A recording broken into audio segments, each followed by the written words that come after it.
Salut, c'est Baptiste. Alors aujourd'hui, comment faire, à mon avis, une bonne photo en 3 points. Alors je pense que pour faire une bonne photo, déjà, premier point, il faut que la photo, au-delà de l'aspect technique, c'est qu'elle raconte une histoire.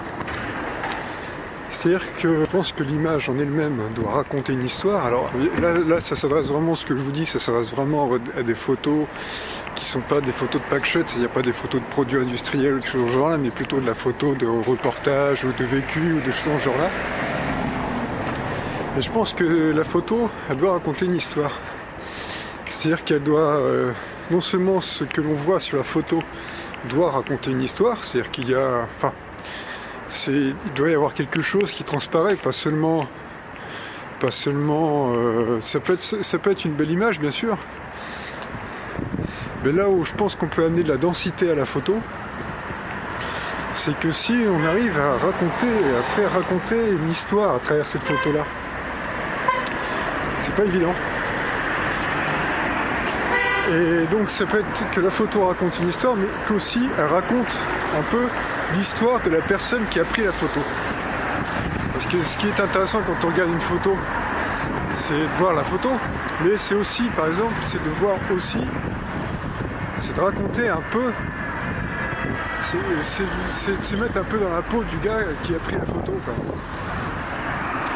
Par exemple, quand vous regardez l'image de Steve McCurry, qui est très célèbre, qui est la petite fille afghane, vous savez, on voit, je crois que c'était sur National Geographic qu'elle a fait la une, ou je sais plus.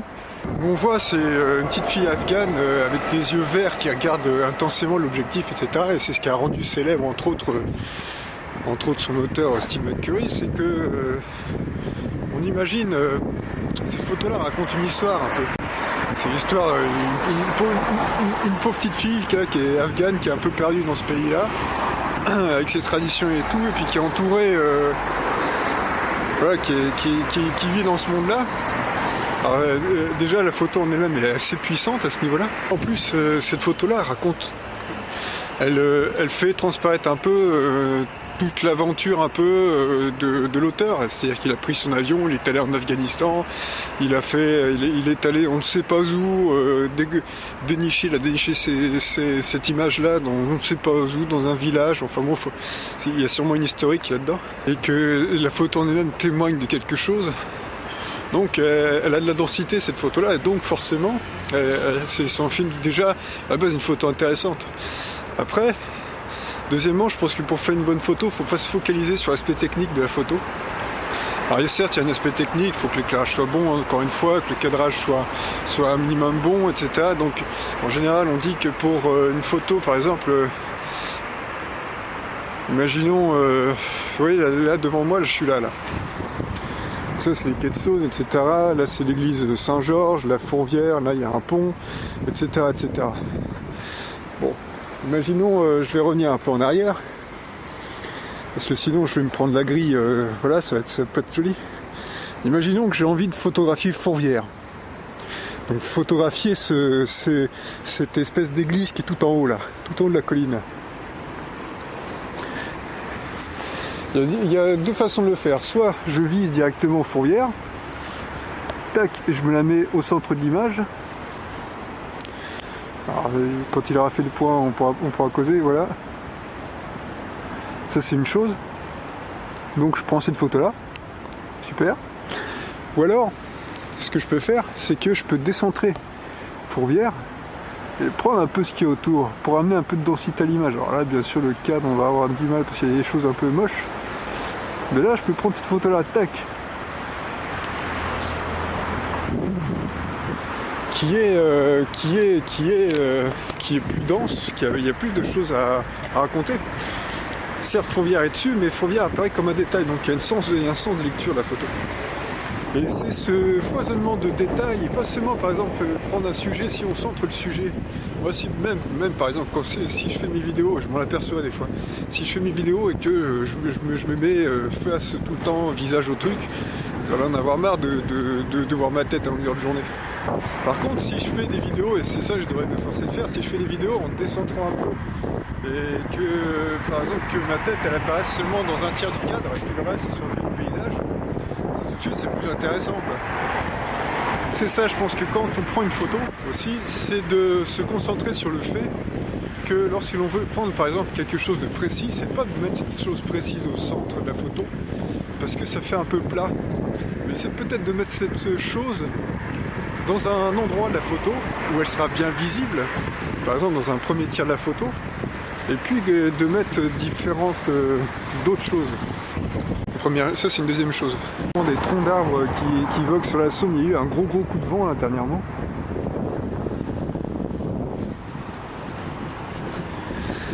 Et là il y a carrément des troncs d'arbres, c'est limite dangereux parce que quand il y a un bateau qui passe, surtout qu'il y a beaucoup de péniches là, c'est carrément c'est plus du bois flotté là, c'est la forêt qui flotte là, direct. Hein. Vache. Oui, il y a eu un gros coup de vent hier, il a plu très fort. Moi je suis allé courir mais je suis revenu, j'étais trempé quoi. Bref, mais c'est la joie quand même, c'était trempé mais heureux. Et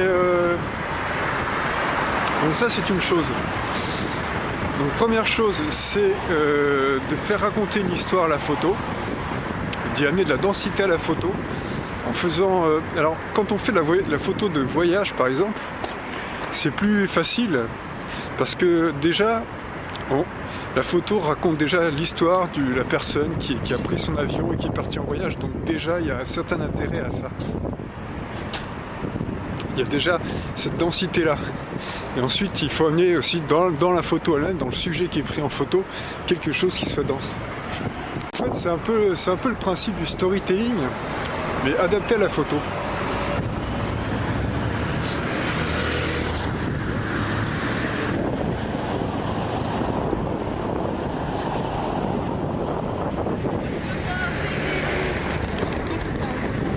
Là, on voit que la Saône, elle est en crue, parce que d'habitude, en bas, là, ici, là, en fait, ce que l'on voit qui est à moitié, c'est un banc, en fait. Donc, vous voyez un peu que la Saône, là, elle a pris un mètre de plus, là, en 2-3 jours. Et puis, on voit que ça charrie fort, là. Donc, c'est ça. Alors, premier point, c'est faire du storytelling avec sa photo. Le deuxième point, donc, c'est de ne pas se concentrer sur l'aspect purement technique de la photo. C'est-à-dire qu'une bonne photo, elle peut être faite avec n'importe quel appareil, je pense. L'appareil, c'est secondaire. Hein. C'est-à-dire qu'un appareil, avec un bon appareil, vous pouvez faire des flous, des profondeurs de champ, des choses, des dégradés, etc., etc. Mais ça en fera pas, je pense pas que ça en fera la qualité principale d'une photo. Vraiment la qualité principale, je pense que c'est le storytelling. C'est ce que raconte la photo, c'est sa capacité à vous mettre dans une ambiance. Ah, la pauvre mouette, elle en a vu là.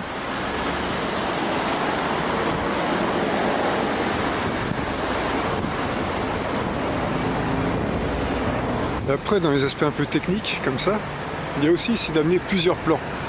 Alors je vais tâcher de vous trouver un endroit, je vais pouvoir vous faire un exemple, c'est-à-dire d'amener une profondeur à la photo. Ouais, ici ça peut être pas mal, on va voir ce que ça peut donner. Là, ici, vous voyez.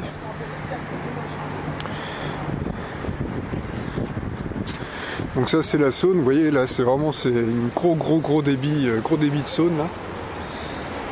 Et il y a différentes façons de prendre cette photo. Soit je peux prendre la photo comme ça, clac. Voilà, je la prends comme ça, clac. Donc on voit que la photo, elle a un peu... il y a une profondeur, certes, parce qu'il y a de la distance. Mais ce qui peut être intéressant, c'est de rajouter du premier plan. C'est de rajouter quelque chose qui rajoute un peu plus de profondeur éventuellement. Après, il faut bien choisir son premier plan, etc. Mais c'est de rajouter peut-être quelque chose qui va amener la profondeur. Et vous savez, plus il y a de profondeur et plus c'est palpable dans la photo. Donc c'est d'amener par exemple un premier plan, un deuxième plan, un troisième plan. Vous voyez, là c'est marrant avec le pigeon qui regardait en même temps. Là. Un premier plan, deuxième plan, troisième plan, c'est d'amener la profondeur. Et pas seulement que ça fasse quelque chose de plat. Par exemple, tac, je prends la photo là, vous voyez, tac, ça fait un truc un peu plat là. Alors que si je prends une photo, là c'est un peu plat, et puis si je rajoute quelque chose derrière, il y a plus de profondeur. Donc après, il faut aussi, et ce qui est intéressant, c'est de construire des grandes lignes de photos. C'est de mettre de la profondeur dans sa photo. Alors moi, je suis pas un pro de la photo, attention. Hein. C'est vrai que j'ai fait des études de photo, mais je suis pas un pro de la photo. Par contre, je m'intéresse un peu aux sciences esthétiques, etc., etc. Et puis, bon, en tout cas, moi, c'est comme ça que je conçois faire une bonne photo. Voilà. Donc là, en gros, la mission là aujourd'hui, c'est je vais à la bibliothèque pour chercher des livres, parce que je vais rendre les livres que j'ai lus. Tiens, d'ailleurs, je vous en parlais d'un petit que j'ai lu là, qui est pas mal. Ce livre-là, c'est un livre un peu de philosophie indienne de Rabindranath Tagore. C'est un livre qui date du début du siècle, pas de l'an 2000, mais du siècle d'avant. Donc c'est un livre assez ancien. Mais encore une fois, c'est des choses un peu comment dire, intemporelles qu'il y a là-dedans. Ça raconte, c'est de la philosophie indienne, donc vous savez, c'est un peu encore les histoires un peu de tout là-dedans, en cause de possession matérielle, etc. C'est sympa. En plus, il est pas très long. J'ai 170 pages. Et donc je vais ramener ma moisson de livres et je vais en reprendre une autre. Voilà, si vous avez des commentaires, des suggestions, des choses à parler, vous pouvez mettre tout ça en dessous dans les commentaires. Sinon, abonnez-vous si vous voulez, si ça vous a plu. Ça me fait plaisir, ça fait connaître sur YouTube. Et puis, laissez-moi un pouce bleu si ça vous a plu. Bonne journée, salut!